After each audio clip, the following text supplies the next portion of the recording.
Hello, Cancer, Sun, Moon, Rising, and Venus signs. Kamusta kayo? Sana po ay nasa mabuti kayong kalagayan. Welcome back po sa Star Tarot. Kung bago kayo dito, welcome din kayo. Thank you for your support.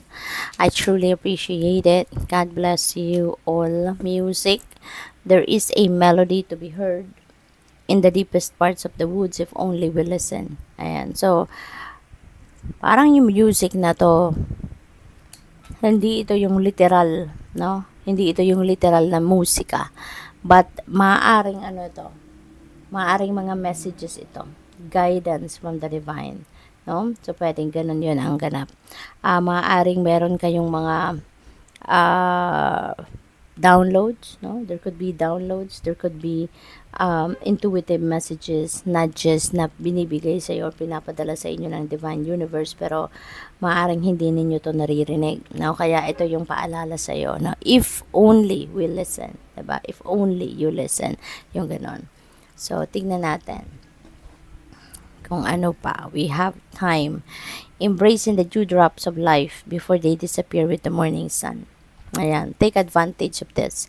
Maaaring there is an opportunity knocking on your door. Baka nandiyan na. Diba?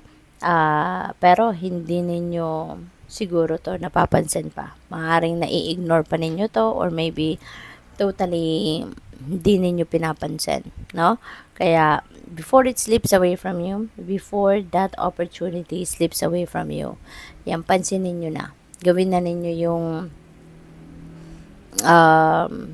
gawa na ninyo ng paraan, diba? Na matignan muna ninyo bago ninyo i-disregard, bago ninyo deadmahin ng tuluyan, tignan ninyo. Kasi sayang, diba? Always remember na yung mga opportunities na yan, yung dumadating sa atin, na oportunidad, that is for us, diba? Kung ano yung opportunity na kumakatok sa'yo, that is being sent to you, kasi yan ay para sa'yo. Okay? You have grounded, keep to your roots and stand taller than the trees. Ayan. So, keep grounded. Okay? Para lagi kayong nasa sentro, lagi kayong nakakapag-concentrate, lagi kayong yung parang feet on the ground, kumaga, no? So, mas mas makakapag focus kayo sa kung ano man ang mga bagay na dapat ninyong pag-focusan, may iisip ninyo mga tamang iisipin, no? You need to keep grounded. Okay? Makakatulong sa inyo if you're going to meditate. Ayan, napaka grounding ng meditation. Kakapag nilay-nilay, muni-muni. Alam mo yun, when you are going deep within you, yung nakakapag inner work kayo, that is very grounding. No? So, maaaring yan ang kailangan din ninyo. Kasi baka sa sobrang dami ng ginagawa ninyo, diba?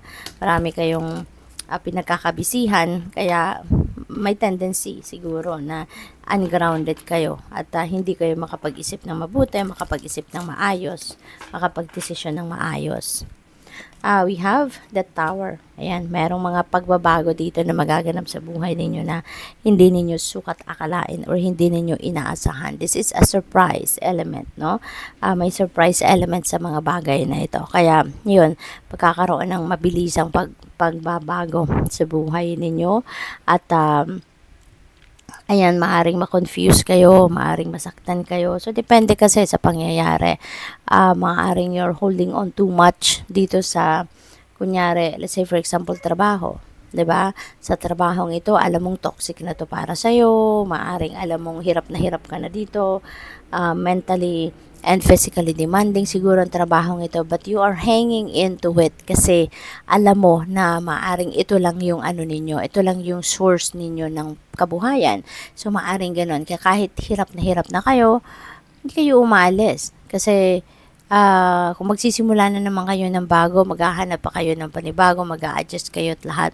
So, iniisip siguro ninyo na there will be more stress, diba? Kaya, you're hanging into this, no? Kung ano man ang bagay na to, even relationship, trabaho, career, you're hanging into it even though nararamdaman mo na may discomfort na, no? Kayo na nararanasan dyan.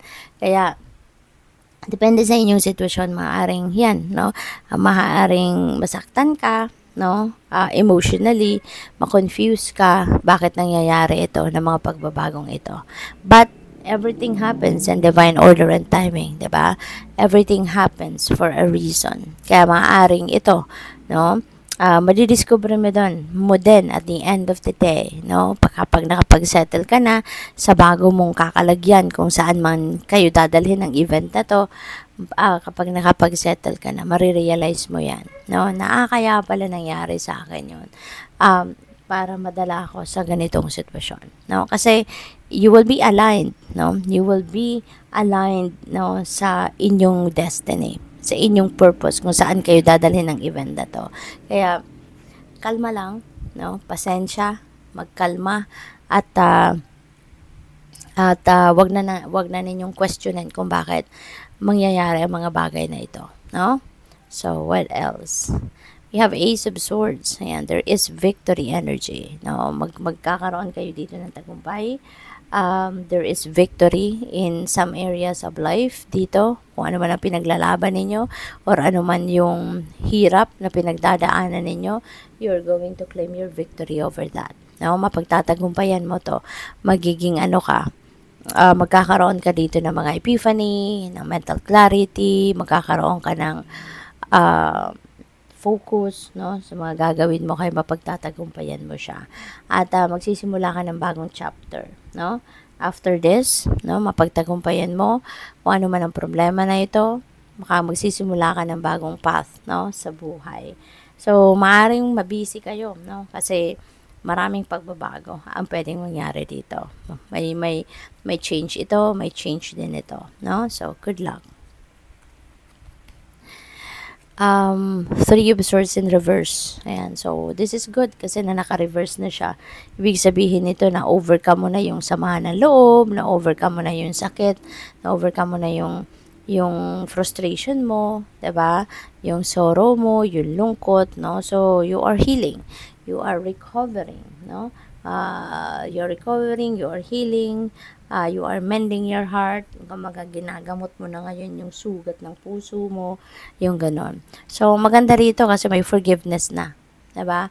May forgiveness na and may acceptance na. Kaya handa na kayo na mag-move on sa buhay, no? At mag-let go. Kaya, magiging malakas na din ang loob ninyo rito para magawa ninyo ito. So, that's good.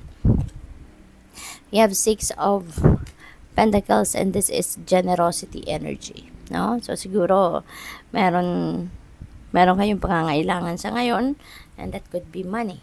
Baka nangangailangan kayo ng pera at some point.